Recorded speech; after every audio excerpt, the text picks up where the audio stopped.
السلام علیکم ورحمۃ اللہ وبرکاتہ۔ چلیں آج انشاءاللہ ہم لوگ قرآن کریم کی ایک بہت امپورٹنٹ آیت کو سمجھیں گے، وہ بھی سورہ بقرہ کی آیت نمبر 155 کو۔ اعوذ باللہ من الشیطان الرجیم، بسم اللہ الرحمن الرحیم، نحمدہ ونصلی علی رسولہ الکریم، ربنا زدنا علما ربنا زدنا علما ربنا زدنا علما، رب اشرح لی صدری ویسر لی امری واحلل عقدۃ من لسانی یفقہوا قولی۔ وَلَنَبْلُوَنَّکُمْ، اللہ سبحانہ و تعالیٰ کیا فرماتے ہیں؟ وَلَنَبْلُوَنَّکُمْ، اور ضرور ہم آزمائیں گے تم کو۔ صرف یہ لفظ آپ دیکھ لو تو آپ سمجھ جاؤ گے کہ اللہ تعالیٰ کیا کہہ رہے ہیں، ہم ضرور بس ضرور، لام زبر لا اور نون شد کے ساتھ، یہ دو لفظ کا مطلب ہے ضرور بس ضرور ہم آزمائیں گے تم کو۔ کس چیز میں؟ بِشَيْءٍ مِّنَ الْخَوْفِ وَالْجُوعِ وَنَقْصٍ مِّنَ الْأَمْوَالِ وَالْأَنفُسِ الثَّمَرَاتِ وَبَشِّرِ الصَّابِرِينَ۔ شروعات ہوئی ہے آزمانے سے، اور خوشخبری کس کو دی جا رہی ہے؟ الصابرین، صبر کرنے والوں کو۔ یعنی اللہ سبحانہ و تعالیٰ آزمائیں گے، اور جو اس آزمائش میں کامیاب ہوگا اس کو کیا ہے؟ خوشخبری ہے صبر کرنے والوں کے لیے، یعنی صبر کرنے پر خوشخبری ہے۔ پھر کس کس چیز میں آزمائیں گے؟ کیسے آزمائیں گے؟ خوف کی حالات دے کے آزمائیں گے، بھوک کے حالات دے کے آزمائیں گے، مال کی کمی کے ساتھ آزمائیں گے، اور جانوں پر بھی پڑھ کے، یعنی کہ ہو سکتا ہے موتیں ہو جائیں، جہاد کے حالات بن جائیں، آزمائیں گے۔ پھلوں میں نقصم، یعنی کہ پھلوں میں کمی کر کے رب العالمین آزما سکتے ہیں۔ وبشر الصابرین، یعنی ہم ضرور تمہیں خوف فاقہ میں مبتلا کر کے، جان مال اور پھلوں میں نقصان میں مبتلا کر کے تمہاری آزمائش کریں گے۔ اور اے نبی صلی اللہ علیہ وسلم، ایسے صبر کرنے والوں کو خوشخبری دے دیجئے۔ اب آپ سب کو پتہ ہے کہ مدینے میں جب نبی صلی اللہ علیہ وسلم ہجرت کر کے آئے تو ایسے خوف کے حالات تھے کہ جنگ احزاب سے پہلے کے حالات ایسے تھے کہ نبی صلی اللہ علیہ وسلم نے ایک بار فرمایا، کاش آج رات کوئی میرا پہرا دے تاکہ میں سکون سے سو سکوں۔ سوچیں آپ۔ پھر سعد بن ابی وقاص نے کہا، یا رسول اللہ میں پہرا دیتا ہوں۔ ایک بار رات میں اہل مدینہ ایک خوفناک آواز سن کر اٹھ گئے اور گھبرا گئے، تو جب وہ بھاگے ہیں اس طرف، انہوں نے دیکھا کہ رسول اللہ صلی اللہ علیہ وسلم اس آواز جدھر آ رہی تھی ادھر سے آپ واپس آ رہے ہیں، یعنی ان سے پہلے اللہ کے رسول جا کے چیک کر کے آ جاتے ہیں کہ کیا ہوا، کہاں سے آواز آئی۔ اس طرح کے خوف کے حالات میں اللہ سبحانہ و تعالیٰ نے بشیء من الخوف، خوف کے حالات میں آزمایا تھا۔ اسی طرح سے رب العالمین نے اور کیسے کیسے آزمائش کی آپ یہ دیکھیں، اور آج آپ اپنے آپ کا مقابلہ کریں، پھر بھی ہم آپ جو ہیں ہر چھوٹی چھوٹی چیزوں پہ روتے رہتے ہیں۔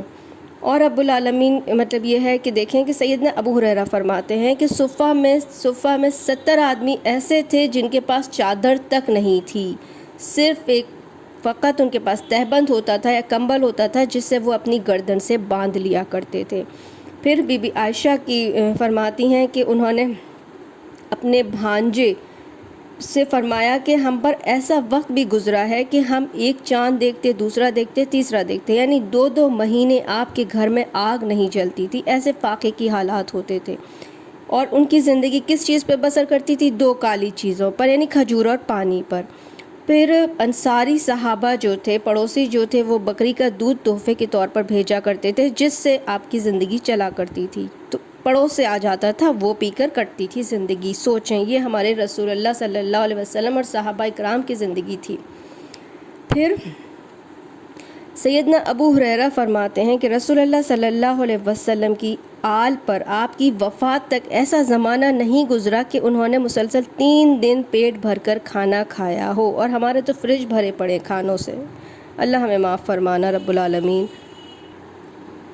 اور آپ حالات دیکھنا چاہتے ہیں تو دیکھیے کہ سعد بن ابی وقاص فرماتے ہیں کہ میں وہ پہلا عرب ہوں جس نے اللہ کی راہ میں تیر چلایا۔ ہم نے اپنے تئیں اس وقت جہاد کرتے تھے کہ جب کانٹے دار درخت کے پتے کے سوا ہماری کوئی خوراک نہ ہوتی تھی۔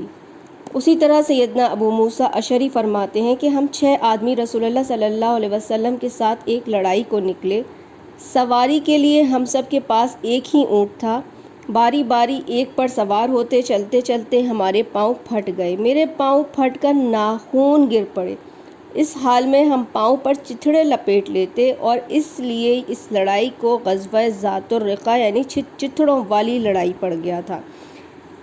اور اسی طرح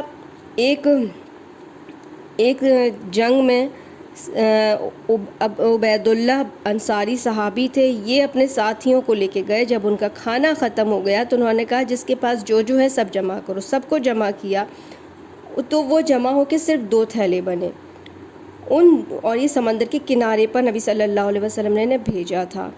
وہ تھوڑا تھوڑا کھاتے تھے، جب وہ بھی ختم ہو گیا تو یہ عبید اللہ انصاری جو تھے یہ صحابہ کو روزانہ صرف 1 کھجور کھانے کو دیا کرتے تھے۔ اس 1 کھجور سے ان کا پورا دن گزرتا تھا۔ سوچیں آپ، جابر کہنے لگے کہ وہ 1 کھجور بھی ہمارے لیے بہت بڑی نعمت تھی، جب وہ بھی نہ رہی تو ہم اس کی قدر معلوم ہوئی، یعنی اس 1 کھجور کی ہمیں اس وقت جو ویلیو تھی وہ پتہ لگی۔ پھر ہم سمندر پر پہنچے تو کیا دیکھتے ہیں، ایک بڑی مچھلی تیلے کی طرح پڑی ہوئی ہے۔ سارا لشکر 18 دن تک اس کا گوشت کھاتا رہا، یعنی اللہ سبحانہ وتعالیٰ نے آزمایا اور آزمانے کے بعد اپنی نعمت عطا فرمائی۔ پھر رب العالمین نے ہمیں آگے آیت میں کیا سکھایا ہے، جب تم پر کوئی مصیبت آئے، پریشانی آئے، کوئی بھی اللہ کی طرف سے آزمائش آئے تو تمہیں کہنا کیا چاہیے، انا للہ و انا الیہ راجعون، ہم اللہ ہی کی طرف سے آئے ہیں اور اللہ ہی کی طرف ہمیں رجوع کرنا ہے۔ سبحانک اللہم و بحمدک نشہد ان لا الہ الا انت نستغفرک و نتوب الیک۔ السلام علیکم ورحمۃ اللہ وبرکاتہ۔